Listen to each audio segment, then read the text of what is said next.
नमस्ते साथियों, जय श्री कृष्णा। जितने भी फर्स्ट ग्रेड और सेकंड ग्रेड हिंदी विषय से तैयारी करने वाले विद्यार्थी मुझसे जुड़े हुए हैं, उनका मेरे इस चैनल पर स्वागत है। आज हमारी बहुत दिनों के बाद में क्लास हो रही है, क्योंकि मेरी तबीयत ख़राब होने के कारण मैं कोई वीडियो नहीं बना पाई थी और ज़्यादा ख़राब हो गई थी, इसीलिए उसके लिए मैं आपसे माफ़ी चाहती हूँ। जितने भी फर्स्ट ग्रेड और सेकंड ग्रेड हिंदी विषय से तैयारी करने वाले मेरे साथीगण इस चैनल से जुड़े हुए हैं, वो इस चैनल को सब्सक्राइब करें, लाइक करें और शेयर करें। और अगर आप मुझसे पहली बार सुन रहे हैं या इस चैनल पर पहली बार आए हुए हैं, तो आप इस चैनल को सब्सक्राइब करें, लाइक करें और शेयर करें, क्योंकि आपको इस चैनल पर आरपीएससी फर्स्ट ग्रेड और सेकंड ग्रेड हिंदी विषय और जीके के जो भी नोट्स है वो आपको फ्री में उपलब्ध करवाए जाएंगे। इन नोट्स के आपको कोई चार्ज नहीं देना है, कोई पैसे नहीं देने हैं। आपको सिर्फ लाइक करना है, शेयर करना है और अधिक से अधिक सब्सक्राइब करना है, ताकि जो भी विद्यार्थी फर्स्ट ग्रेड और सेकंड ग्रेड की तैयारी कर रहे हैं वो इन नोट्स का लाभ ले सके। मैंने जो मेरे पास हिंदी के फर्स्ट ग्रेड और सेकंड ग्रेड के जो भी नोट्स है, ये मैंने यूट्यूब पर प्रोवाइड करवाती हूँ।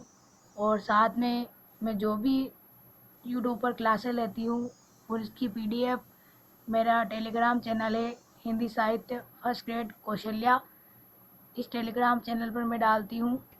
आपको उस चैनल को ग्रुप को ज्वाइन करना है और वहाँ से आप यहाँ पर क्लास देख के फिर बाद में आप पीडीएफ के माध्यम से अपनी नोटबुक में नोट्स को उतार सकते हैं और साथ में रिवीजन भी कर सकते हैं।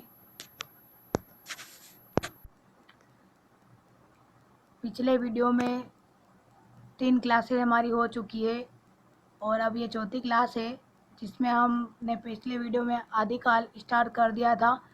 इसमें हमने आदिकाल पिछले वीडियो में हमने आदिकाल का नामकरण पढ़ा था, जिसमें अनेक विद्वानों ने आदिकाल का नामकरण अलग अलग रखा था। साथ में हमने आदिकाल के वर्गीकरण के बारे में पढ़ा, जिसमें आचार्य रामचंद्र शुक्ल ने आदिकाल का नाम वीरगाथा काल रखा और उन्होंने अपभ्रंश की पुस्तकें और देश भाषा की पुस्तकों को आधार बनाकर आदिकाल का नामकरण वीरगाथा काल रखा। फिर हमने आदिकाल के कुछ कवियों के बारे में पढ़ा था, जिनमें से हमने स्वयंभू, पुष्यदंत, जोइंदू और धनपाल 4 कवियों के बारे में हमने अध्ययन किया था। आज से हम राम सिंह, जो आदिकाल के 5वें कवि है, उनके बारे में पढ़ेंगे।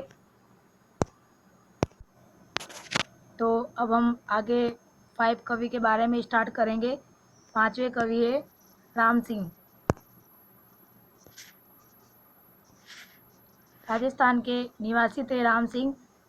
पाहुर दोहा इनकी प्रसिद्ध रचना है। ये पाहुर दोहा जो रचना है राम सिंह की, ये अभी एग्ज़ाम में पूछा गया था और पिछले आरपीएससी के एग्ज़ाम में भी पूछा गया है। पाहुर दोहा का अर्थ होता है दोहों का उपहार। किस रचना में पाहुर दोहा में इंद्रिय सुख और अन्य सांसारिक सुखों की निंदा की गई है। पाहुर दोहा को दार्शनिक काव्य भी कहा जाता है। आगे हम छठे कवि के बारे में पढ़ेंगे, अब्दुल रहमान। इनको अब्दुल रहमान या अब्दुर्रहमान भी कहते हैं।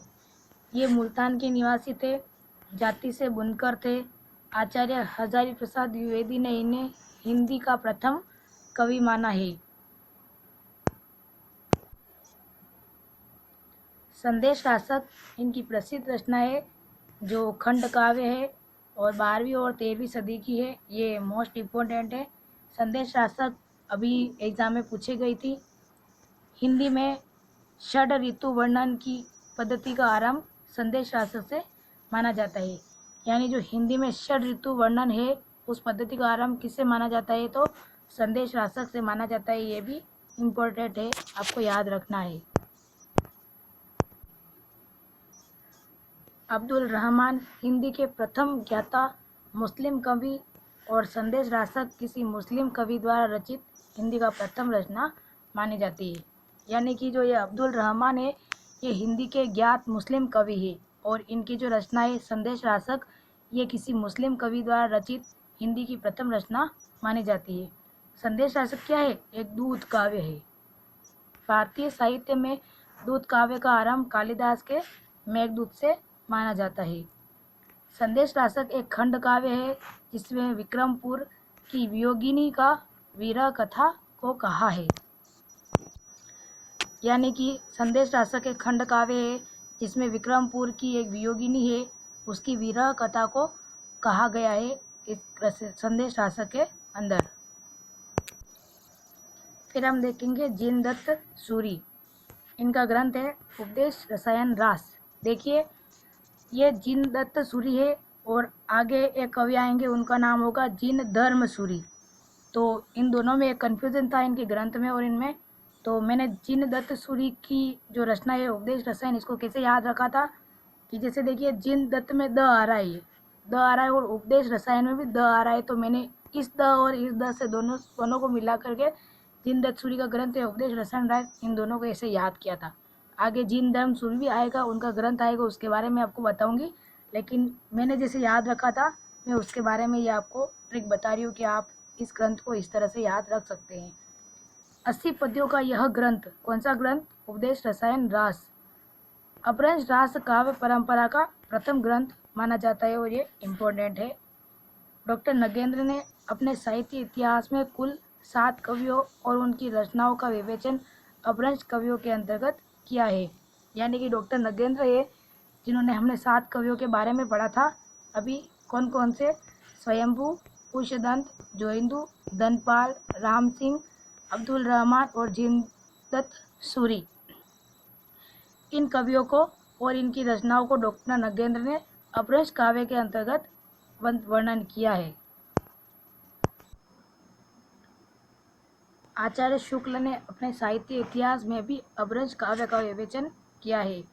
उन्होंने, किन्होंने? आचार्य रामचंद्र शुक्ल ने हिंदी साहित्य के इतिहास के प्रथम कालखंड को 4 प्रकरण में बांटकर प्रस्तुत किया है। पहला है वक्तव्य, पुस्तक का आरंभिक अंश और भूमिका। फिर है आदिकाल, जिसमें प्रकरण फर्स्ट है सामान्य परिचय।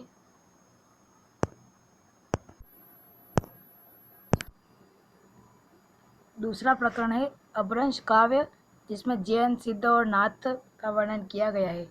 फिर है वीरगाथा काल, प्रकरण नंबर 3, इसको देश भाषा काव्य नाम दिया है।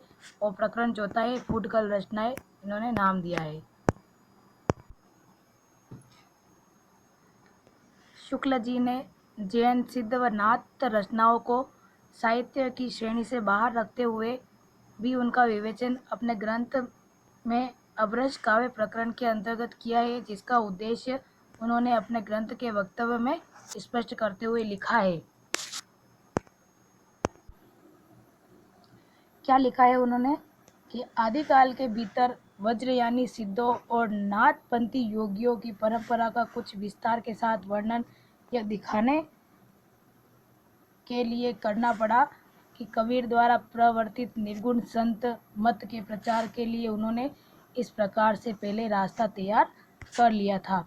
ये रामचंद्र शुक्ल जी ने लिखा है।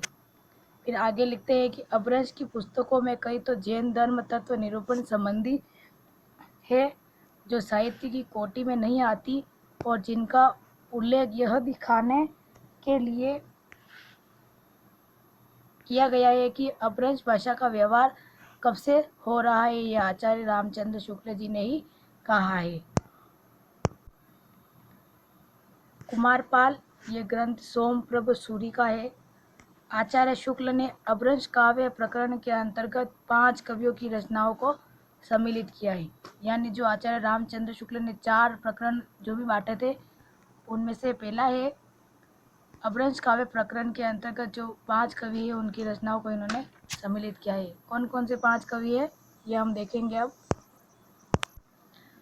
जिसमें से फर्स्ट कवि है हेमचंद्र। ये जैन कवि चंगदेव भी कहा जाता है, यानी हेमचंद्र जो कवि है जैन कवि है, इनको क्या कहते हैं? चंगदेव भी कहा जाता है। और इनकी उपाधि क्या थी? कालिका संवर्ग। दूसरे सोमप्रभु सूरी, ये भी जैन कवि थे।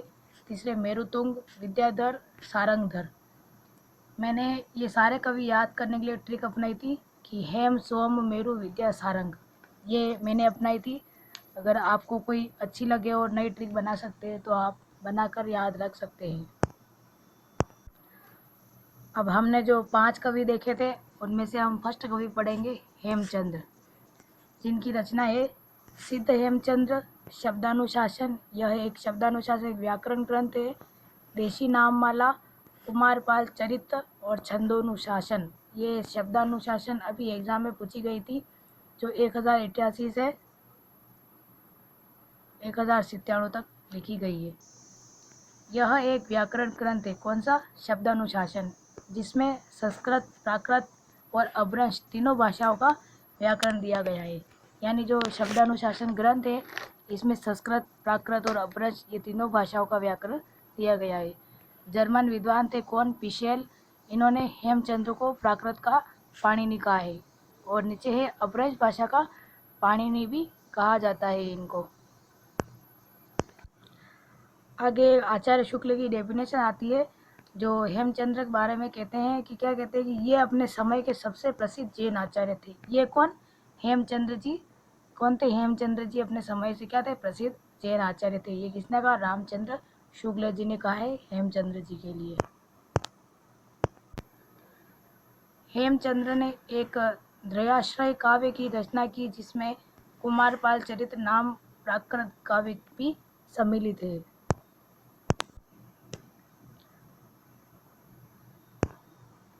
आगे हम देखेंगे सोमप्रभ सूरी, जिनकी रचना है कुमारपाल प्रतिरोध। फिर है मेरुतुंग, इनकी रचना है प्रबंध चिंतामणि, जो 1304 का है। अपने समय के सबसे प्रसिद्ध जैन आचार्य हेमचंद्र थे। रामचंद्र शुक्ल ने ये इनके बारे में कहा है, हेमचंद्र जी के बारे में। फिर आगे हम देखेंगे विद्याधर। इनका कोई ग्रंथ प्राप्त नहीं है। माना जाता है कि प्राकृत पेंगलम में इनकी कुछ पद संकलित है। ऐसा भी उल्लेख है कि इन्होंने अपने किसी ग्रंथ में कनौज नरस थे कौन जयचंद की वीरता का वर्णन किया है, किंतु वह ग्रंथ अब अप्राप्य है, यानी वह ग्रंथ अब उपलब्ध नहीं है। फिर है सारंगधर, इनकी रचना है हमीरासो, जो अप्राप्य ग्रंथ है। इसके 81 पद प्राकृत पेंगलग नामक ग्रंथ में मिलते हैं। इसमें रणथंभौर नरेश थे कौन? हमीर, उनकी वीरता का वर्णन किया गया है। आचार्य शुक्ल ने अपभ्रंश की रचना परंपरा की समाप्ति हमीरासो से मानी गई है। यानी कि अपभ्रंश की जो रचना परंपरा है उसकी समाप्ति किससे है? हमीरासो से मानी गई है। किसने? आचार्य रामचंद्र शुक्ल ने। प्राकृत पेंगलम छंद शास्त्र से संबंधित रचना है, जिसके संकलन कर्ता कौन है? लक्ष्मीधर माने जाते हैं। यानी प्राकृत पेंगलम कौन सा ग्रंथ है? एक छंद शास्त्र से संबंधित ग्रंथ है और इसके संकलन कर्ता कौन है? लक्ष्मीधर माने जाते हैं। इसमें विद्याधर, सारंगधर और बब्बन जज्जन के पद संकलित है। इसमें किसमें? प्राकृत पेंगलम, जो क्या है? छंद शास्त्र है। राहुल जी ने प्राकृत पेंगलम के संकलनकर्ता जज्जन को माना है। अब आगे हम पढ़ेंगे आदिकालीन साहित्य का वर्गीकरण। डॉक्टर नगेंद्र ने आदिकालीन साहित्य को 6 भागों में बांटा है। पहला है सिद्ध साहित्य, दूसरा नाथ साहित्य, जैन साहित्य, रासो साहित्य, लोक साहित्य और गद्य साहित्य। सिद्ध साहित्य, नाथ साहित्य और जैन साहित्य, इनको आचार्य रामचंद्र शुक्ल जी ने अपभ्रंश काव्य में रखा है। आचार्य रामचंद्र शुक्ल ने प्रथम 3 को साहित्य की सीमा से बाहर रखा है और उन्होंने जिस युग में साहित्य लिखा उस समय तक आदिकालीन गद्य रचनाएं सामने ही नहीं आई थी। यानी कि जो अभी हमने देखा था कि जो सिद्ध साहित्य, नाथ साहित्य और जैन साहित्य, ये तीनों ही थी, इसको आचार्य रामचंद्र शुक्ल ने अपभ्रंश काव्य में रखा हुआ था।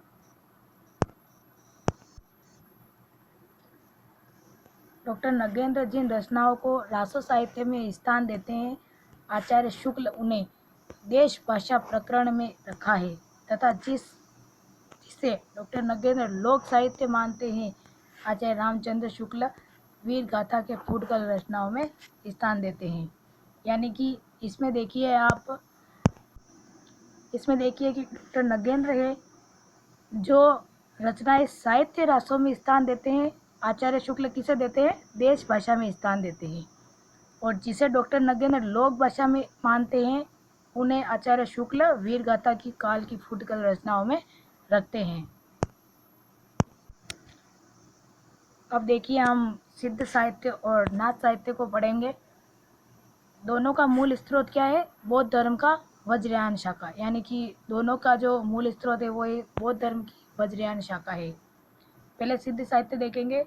आचार्य शुक्ल का नाम, यानी आचार्य शुक्ल ने सिद्ध साहित्य का नाम क्या रखा है, तांत्रिक बौद्ध। और इसकी संख्या यानी सिद्ध साहित्य की संख्या मानी है इन्होंने 84। इसके प्रवर्तक, इसके सिद्ध साहित्य के प्रवर्तक है सरहपा, मीनपा और गोरक्षपा। इनकी प्रवृत्तियाँ क्या है सिद्ध साहित्य की, इंद्रिय व भोग है।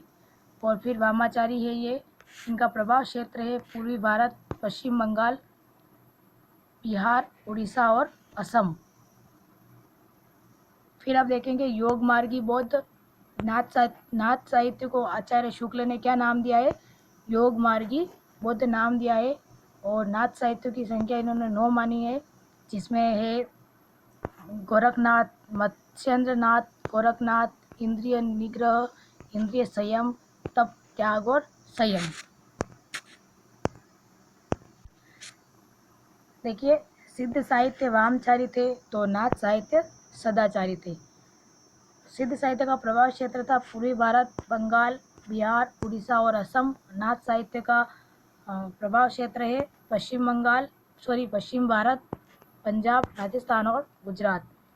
सिद्ध साहित्य को प्रवृत्ति मार्गी यानी सिद्ध कहा जाता है और सिद्ध साहित्य में नारी को साधना का आवश्यक अंग मानते हैं। नाथ साहित्य को निवृत्ति मार्गी है जो नाथ है, और नाथ साहित्य में नारी को साधना में बाधक मानते हैं। कौन, आचार्य शुक्ल। आगे अब हम पढ़ेंगे सिद्ध साहित्य के बारे में। बौद्ध धर्म की वज्रयान शाखा के मंत्रयान तक का प्रचार प्रसार करने वाली साहित्य धारा सिद्ध साहित्य के नाम से जानी जाती है। सिद्धों की संख्या कितनी है, 84। ये एग्जाम में पूछा जाता है। 84 सिद्धों में सरापा को प्रथम सिद्ध माना जाता है, यानी कि 84 सिद्ध है, इसमें प्रथम सिद्ध कौन है, सरहपा। सरापा को हिंदी का प्रथम कवि भी माना जाता है। हमने जब फर्स्ट क्लास में पढ़ा था कि सरापा को हिंदी की प्रथम कवि माना जाता है, लेकिन इनकी कोई रचना उपलब्ध नहीं होने के कारण में इनमें सरापा में भी मतभेद पाया गया था कि अलग अलग विद्वानों ने हिंदी का प्रथम कवि, अलग अलग कवियों ने अलग अलग को माना था। फिर सरापा की रचना है, कौन कौन सी रचना है, सरोज वज्र, सरोज भद्र, राहुल वज्र, सरापा के अन्य नाम है। ये सरापा के अन्य नाम है। सरापा के क्या क्या नाम है, एक तो सरोज वज्र, सरोज भद्र, राहुल वज्र, सरापा के अन्य नाम है। और इन्हें शहर यार भी कहा जाता है। सरापा ने सहज जीवन पर बल दिया, इसीलिए इन्हें सहज ज्ञान का प्रवर्तक भी कहा जाता है। इनके ग्रंथों की संख्या, किनके सरापा के ग्रंथों की संख्या कितनी मानी जाती है, 32, किंतु उनमें से कोई भी प्राप्त नहीं हुई है। यानी कि सरापा की 32 ग्रंथ है, लेकिन इनमें से अभी तक एक भी ग्रंथ प्राप्त नहीं हुआ है। राहुल सांक्रांत्य ने दोहा कोश में इनके पदों को संकलित किया है। किनके पदों को, सरापा के पदों को। राहुल सांक्रांत्य ने आदिकाल 8 से 12वीं शताब्दी तक माना है। राहुल जी ने सरापा का समय 769 माना है, जबकि डॉक्टर विनयतोष भट्टाचार्य ने सरापा का समय क्या माना है, 633 ईस्वी माना है। सरापा को बांग्ला भाषा का कवि माना किसने, विनयतोष भट्टाचार्य ने। सिद्ध अपने नाम के पीछे आदर सूचक शब्द क्या लगाते, पा लगाते थे, जिसमें सरपा, शबरपा, गणहपा, लुईपा, डोम्बीपा, विरूपा आदि प्रमुख सिद्ध काव्य है। ये सारे ब्राह्मण, यानी जो सरपा थे वो ब्राह्मण थे, शबरपा क्षत्रिय थे, गणहपा ब्राह्मण थे और लुईपा कायस्थ थे, डोम्बीपा क्षत्रिय थे। ये सारे क्या थे? सिद्ध कवि थे, जो अपने आदर सूचक क्या लगाते थे? पा लगाते थे। सिद्धों की स्थापना पद्धति वाम मार्गी व भोग विलास प्रधान थी। सिद्ध पंचमकारों, पंचमकारों कौन कौन सो? मध्य, मांस, मत्स्य, मंथन,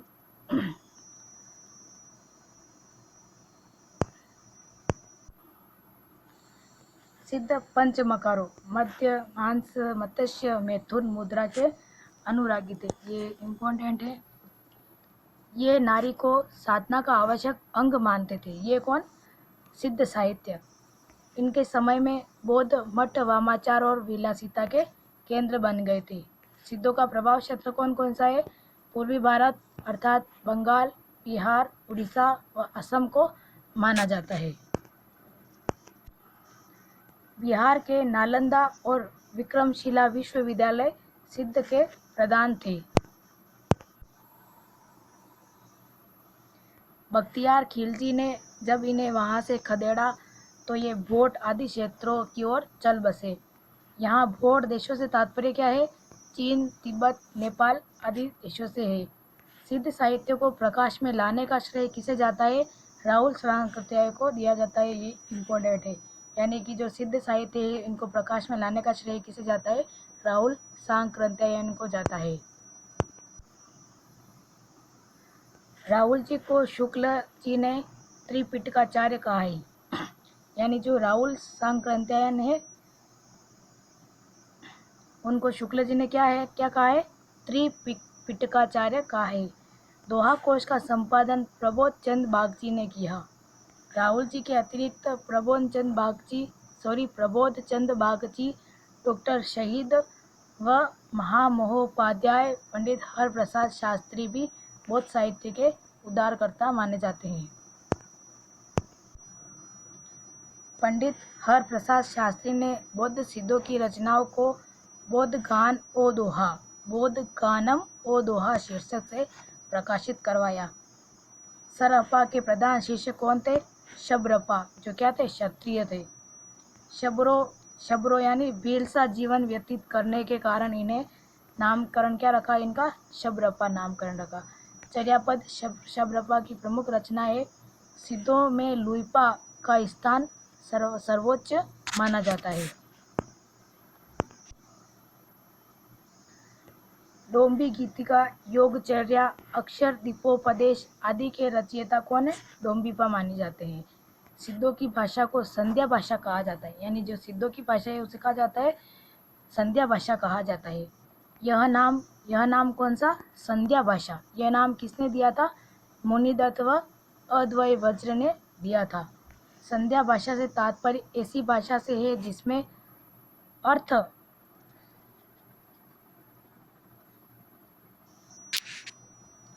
स्पष्ट न होकर प्रतीकों के माध्यम से प्रकट हो।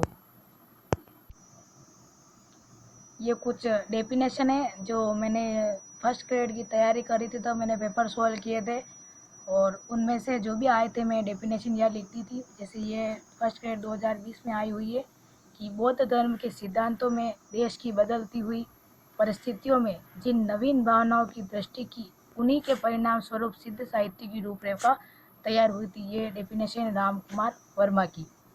फिर ये भी फर्स्ट ग्रेड 2020 में आई हुई है कि नागरी पंचायती सभा से प्रकाशित पृथ्वीराज रासो के संस्करण को प्रामाणिक मानने वाले विद्वान कौन थे? कर्नल डोड। ये भी फर्स्ट ग्रेड 2020 में पूछी गई रचना है। जो जैन साहित्य की रचना है वर्तेश्वर बाहुबली रास, जो जैन साहित्य की है ये शालिभद्र सूरी की है। श्रावकाचार्य जो देवसेन की है, ये श्रावकाचार्य को हिंदी की प्रथम रचना माना जाता है। चंदनबाला रास ये आसगू की है। नेमिनाथ रास सुमति गणी की है। स्थूलीभद्र रास जिनधर्म सूरी की है। रेवंत गिरी रास विजय सेन सूरी की है। ये 2020 फर्स्ट ग्रेड में जो भी मैं पेपर सॉल्व किए थे तब जो भी रचना आई हुई थी तो मुझे याद नहीं हो रही थी, इसलिए मैंने यहाँ पे लिख लिया था ताकि मैं जब भी वापस नोट्स का रिवीजन करूँ तब मुझे सारी रचनाएं और ये डेफिनेशन मुझे फिर से रिपीट होती रहे। सिद्धों की रचनाएं प्रमुख दो काव्य रूपों दोहा कोश व चर्यापद में उपलब्ध है। ये क्वेश्चन भी फर्स्ट ग्रेड 2020 में पूछा गया था कि सिद्धों की जो रचना है वो किन काव्य रूपों में उपलब्ध है, तो दोहा, कोश और चर्यापद इनमें उपलब्ध है। और अभी हमने देखा कि चर्यापद किसकी रचना है, तो शबरपा की रचना है। और देखिए कि एग्ज़ाम की तैयारी करने के लिए बहुत ज़रूरी है कि हम पुराने पेपर का सॉल्व करें। और जब मैंने पुराने पेपर के सॉल्व किए थे तो मुझे लगा था कि क्वेश्चन रिपीट हो सकते हैं, तो मैंने उन सारे क्वेश्चन को इन नोटबुक में उतार लिया था, ताकि मैं जब भी इन नोट्स का रिवीजन करूं तो मुझे साथ में वापस पेपर खोलने की ज़रूरत नहीं पड़े। और जितने भी रचनाएं थी उनको वापस मैंने नोटबुक में उतार लिया, ताकि मैं जब भी इन नोट्स का रिवीजन करूं तो मुझे साथ में रिवीजन होता रहे।